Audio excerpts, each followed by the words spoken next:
Hey guys, welcome back to the Hobbydude 007 channel.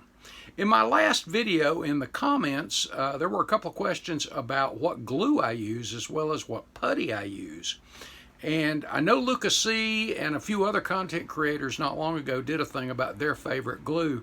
And they were pretty good videos, and I don't remember if I have ever shared that with you before, as far as what glue or putty that I like to use. What are my favorites, my personal favorites. And once I find something that is really good and I like it, I usually stick with it. I know there may be better stuff out there, and I'm open to trying things, but I thought what I'd do in this video is answer some of the questions in that the comment section from that last video, and just share with you the glues that I use, what I use them on, how I use them, that kind of stuff, as well as the putties. So let's get into it.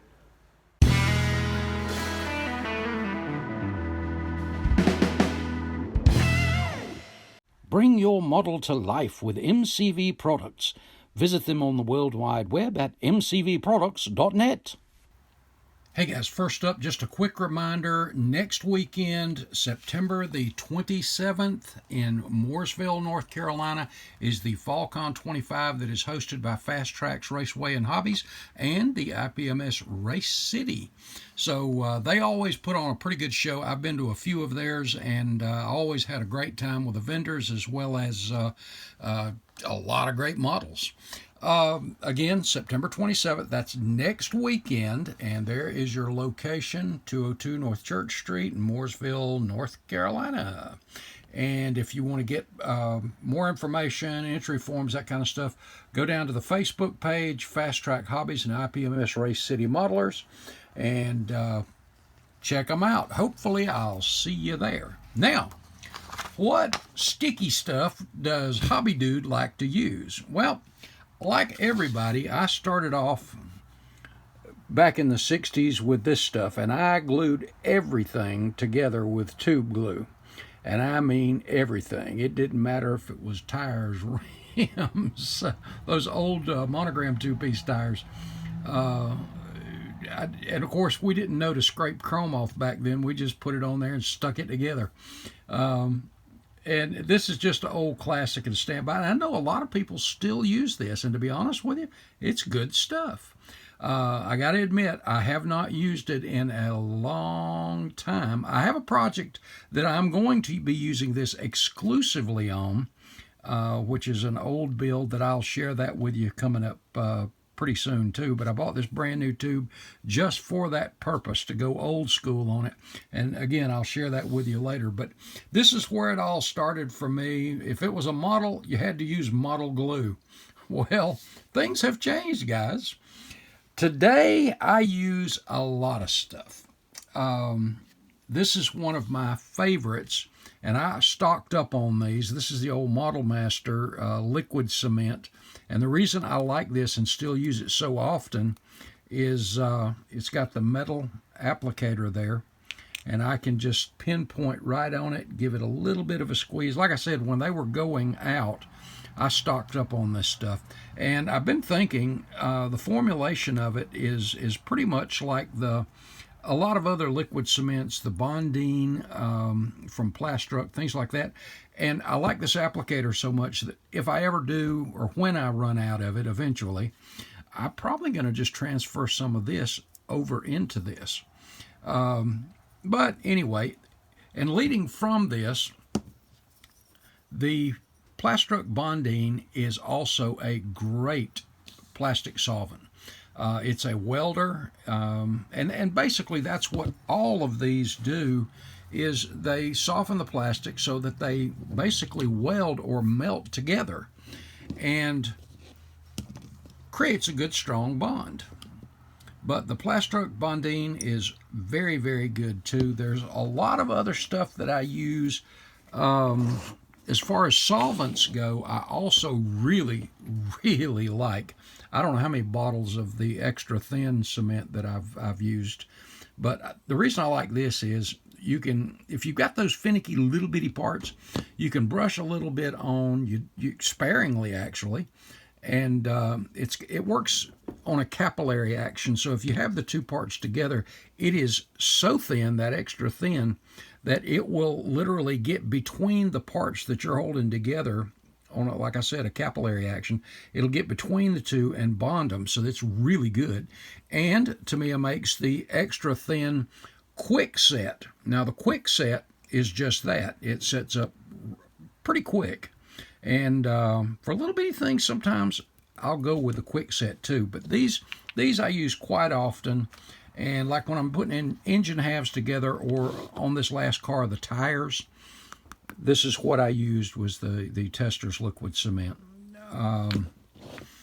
But these are predominantly, if it's plastic to plastic, this is what you're going to see. Now for other things that I'm putting together, and when I mentioned a while ago about scraping the chrome off so the plastic to plastic, this I learned early on. If you don't have a plastic to plastic application, chrome against plastic, it doesn't always stick, but sometimes it does okay. The other thing I like to use are super glues, and I've got several types of those that I like to use. I've used Zap-A-Gap for a long time, and the Zip Kicker, which sets it instantly. And I've got the Zap in the medium thickness, which you can see it's not ultra thin, but it's pretty thin. This is the one I like the most, but I do have the pink bottle, which is somewhere around here. Anyway, it's the like water thin stuff. But these two get a good workout too on photo etch, parts that are not styrene to styrene. I like to use this. Photo etch especially, I use a lot of Zap. Also for certain parts, I like to use super glue gel. And I've used this Loctite for eons, but I've discovered here recently this at Harbor Freight. This stuff is a super glue gel. It is ultra cheap, and it works just great. I got a 3-pack to try it out, and I'm so impressed with it, I went back and bought the big pack. And I mean, this is next to nothing as far as cost goes. And like I said, I like this. It works really, really well. So if you need super glue, and oh, by the way, they do it in the liquid and the gel. I got the gel, and I've got a tube of 3-pack of liquid around here somewhere too. But it's pretty good for photo etch as well. When it comes to clear parts, I have my favorites there too. If it's already a good natural fit, I like the Tester's clear parts glue, and this actually is pretty good stuff. It's not really that different. In fact, I think it's pretty much the same thing as your good old classic, hold on here a minute, Elmer's. This stuff dries crystal clear, as does this. Pretty good stuff. So I like using that, and again, the Elmer's occasionally, depending on the fit of the windows. I also like to use on clear parts, and if I need something, sometimes when I'm attaching a chassis, I'll use the Zap 5-minute epoxy. You've got the resin and the hardener, and this stuff is really good. I've had this for a few years, and you can see I've got a good bit of that stuff left. But attaching things like that, and sometimes attaching to tires, the 5-minute epoxy is awesome. And believe it or not, I have actually used the 5-minute epoxy to fill little bitty gaps. I'll make it a little bit thin, and then I'll, in this next video on the 40 Ford, I may do that and just show you how I use that, if I can remember. And the other thing for clear parts is good old Mod Podge. You've got the gloss, so if I'm doing that, and then you've got the matte. Depending on what I'm attaching, either one of these is pretty good. My only drawback to these types of glues is they do take a little time to set up. If it's a good flush fit, these hold them in place just fine. On automotive windshields, because they're clear, and they're glossy. Usually I'll use the gloss on those. Certain running board attachments, things like that, I'll use the matte finish. You get this stuff at Hobby Lobby, and it's pretty cheap, but it's pretty good stuff too. Okay, guys, that is the adhesives, the sticky stuff that I use. And occasionally I have been known to bond a finger or two together. Now, the putties I like to use.